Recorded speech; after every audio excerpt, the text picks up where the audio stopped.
Nagsasagawa na ng preemptive evacuation ang ginubatan sa Albay dahil sa banta ng bagyong Isang na sinabayan pa ng epekto ng habagat. Pangangailangan namang inilikas na residente. Tiniyak si Elver Arango na Radyo Pilipinas Albay sa sentro ng balita. Elver? Nagsimula ng lumikas ang mga residente niyan sa Barangay Masarawag, Ginubatan, Albay dahil sa inaasahang pag-ulan sa probinsya, dulot ng bagyong Isang at habagat. Sanib puwersa ang PNP, APSIMO, MDRRMO, BFP at Army sa pagtulong sa mga residente, lalo't malapit sa Bulkang Mayon ang naturang barangay. At para matiyak ang kaligtasan ng lahat, ipinagutos ng provincial government ng Albay ang preemptive evacuation ng mga residente na nakatira sa mababang lugar na madalas bahain at may banta ng lahar flow.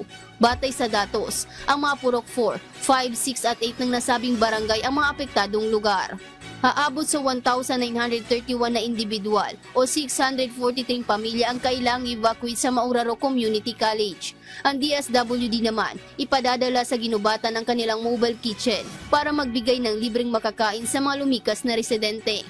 Samantala, nakahanda na rin simula pagkahapon ng Philippine Coast Guard Bicol at ang kanilang deployable response group sa lahat ng substation sa reyon para agad makaresponde kung kinakailangan.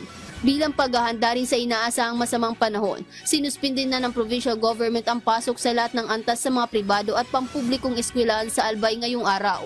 Bagamat wala pang pag-ulan na nararanasan sa ilang bahagi ng Albay, umapila ang pamahalaan sa publiko na manatiling nakaalerto at sumunod sa mga inilalabas na abiso. Mula rito sa Albay, para sa Integrated State Media, Elver Arango ng Radyo Pilipinas.